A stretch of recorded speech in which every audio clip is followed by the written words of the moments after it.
Hola, yo soy la doctora Silvia Estrada, ginecólogo obstetra. El día de hoy te traigo un tema interesante de cómo funciona tu ciclo menstrual. Debes conocer tu cuerpo y conocer tu fisiología. Tenemos en este recuadro un resumen de todos los cambios que se generan durante el ciclo ovulatorio y cambios que se producen a nivel de todo nuestro organismo. Esta imagen resumen, una vez que la mujer entra en un periodo de pubertad, gracias a la maduración de esos folículos y a la inhibición de una hormona que mantenía en un periodo de adormecimiento de esos folículos, empieza la estimulación de una hormona que se llama FSH. Esa hormona hipotalámica me induce la maduración de los folículos a nivel del ovario. Se produce una maduración simultánea de varios folículos al mismo tiempo. A eso se le llama secuestro folicular. Ese secuestro folicular madura varios folículos, siendo uno el más acto, el que va a llegar al proceso de maduración folicular y expulsión del ovocito. Esta fase del ciclo menstrual se le llama folicular.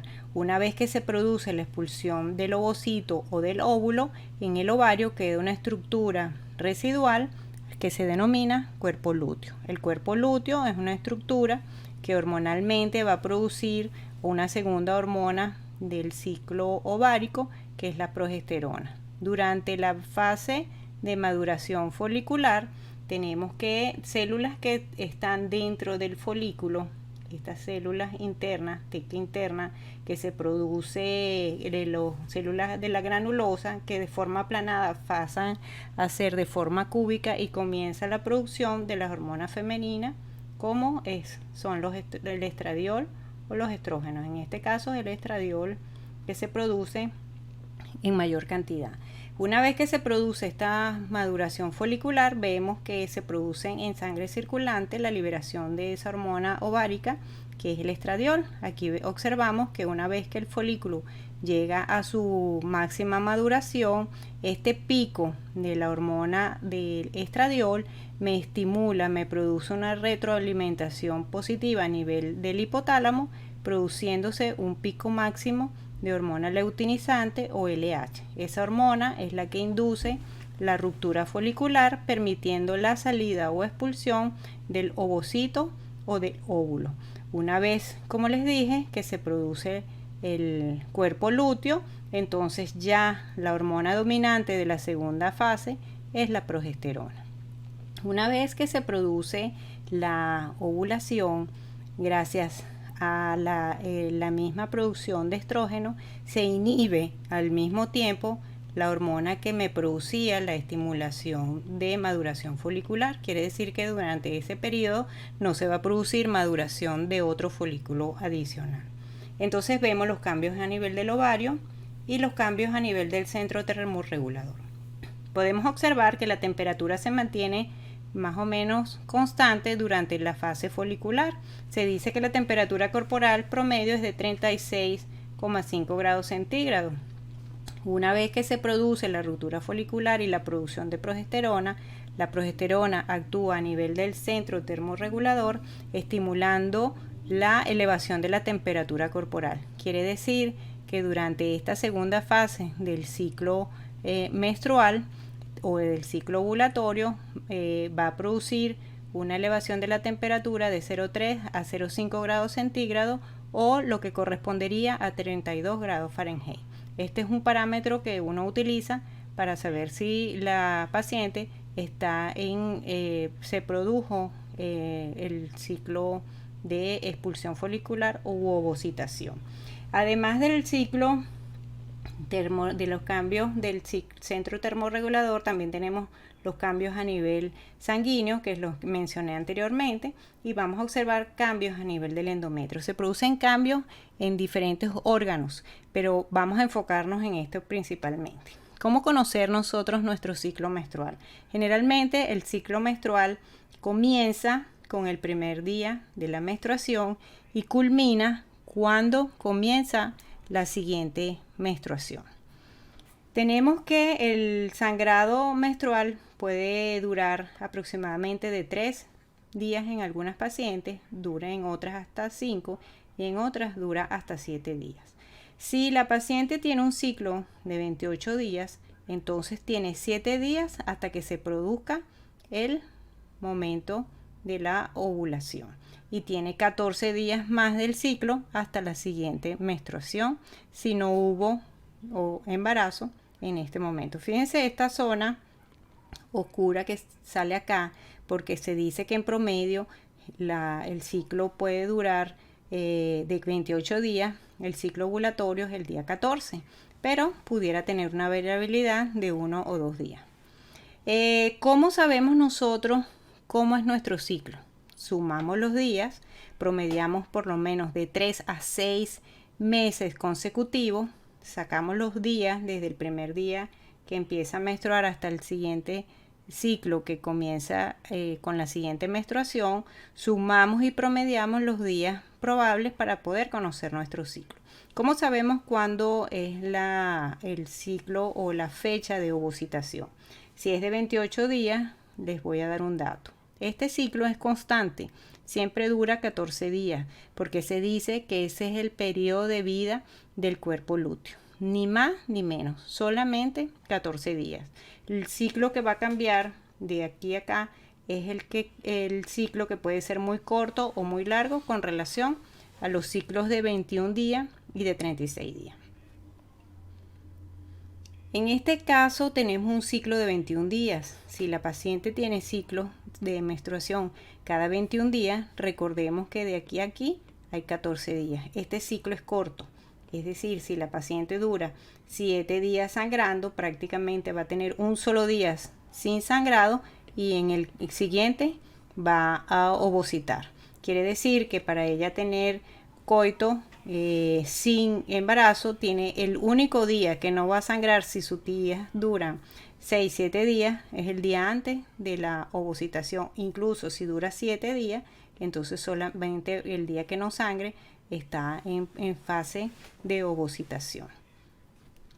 Si tenemos que las chicas tienen un ciclo de 36 días, de aquí a aquí tenemos 14 días y entonces tendrán más días de probabilidad de tener actividad sexual antes de la ovocitación. Tenemos que en los ciclos de ciclos más largos, de acá a acá hay 22 días, entonces tenemos que ella puede sangrar 5 días o 7 días y el resto de los días puede tener actividad sexual sin protección. Tenemos que el ciclo ovulatorio, entonces ya lo conocemos para el día 28, para el día 21 y para el 36. Tenemos que tener en consideración que el óvulo tiene un periodo de vida de 48 horas y el espermatozoide tiene un periodo de vida de 72 horas. Si la paciente tiene ovula el día 14, entonces 2 días más tiene la probabilidad de embarazarse si tiene relaciones durante este periodo. Si ella conoce su ciclo y ella sabe que estos 3 días está en riesgo, ella puede decir, bueno, no, yo puedo tener relaciones hasta 3 días antes de yo ovular. Recuerden que el espermatozoide dura 72 horas. Ella puede tener, la paciente puede tener relaciones estos días, pero con el riesgo de que el espermatozoide permanezca en los oviductos, en las trompas, esperando la fecha de ovocitación para ser fecundado. Si es de 21 días, recuerden que es más riesgoso porque si dura muchos días con el sangrado, prácticamente el día que no sangre está en ovocitación. Igualmente, debe evitar 3 días antes y después de la ovocitación. Para la paciente que tiene los ciclos más largos, pues tiene igualmente que disponer de evitar estas fechas antes de la ovocitación. Si quiere salir embarazada, pues conoce exactamente el día que está en fase de ovulación y puede programar su embarazo. Aquí tenemos un resumen de una gráfica que me explica los días que son de riesgo y los días que no son de riesgo. Esto es un ciclo de aproximadamente de 26 a 32 días, teniendo en cuenta que si es de 28 días, el día 14 es el día de la ovocitación, respetando unos 2 o 3 días antes de la fecha de ovocitación. Tenemos aquí entonces el óvulo, el cuerpo lúteo dura 14 días, el óvulo dura 48 horas y el espermatozoide dura 72 horas. En las chicas que necesitan utilizar o que quieren utilizar métodos naturales, deben tener en consideración unos parámetros que nosotros los utilizamos para control de natalidad como para orientar a las pacientes que buscan los días fértiles y probables de ovulación. Una vez que conocemos nuestro ciclo, debemos tomar en cuenta 2 parámetros. La elevación de la temperatura. Se dice que la mujer debe tomarse la temperatura todos los días bajo condiciones basales, es decir, debe despertarse en la mañana sin levantarse de la cama, tomar el termómetro al lado de la cama, colocarlo vía oral o axilar y anotar la temperatura. Sin haber ingerido alimentos, sin haber tenido actividad sexual, sin levantarse a ir al baño. Lo primero que va a hacer es tomarse la temperatura y luego realizar cualquier otra actividad. Una vez que ella anote su temperatura, debe observar específicamente el día de la supuesta ovulación. Debe coincidir entonces con la elevación de la temperatura de 0,3 a 0,5 grados centígrados o 32 grados Fahrenheit. Aquí está. Si coincide también con una expulsión de un moco cervical filante. Este método es el método Billing, en la cual se analiza el moco cervical. Él se hace gracias a la presencia de hormonas en sangre circulante, de estrógenos circulantes en sangre, hace que ese moco cervical sea muy filante, muy elástico y que puede estirarse hasta un máximo de 10 centímetros sin romperse. Entonces coincide con la fecha de ovulación. Bueno, esto es todo. Espero que haya sido de su agrado y sea útil para que conozcan su cuerpo. Gracias. Hasta la próxima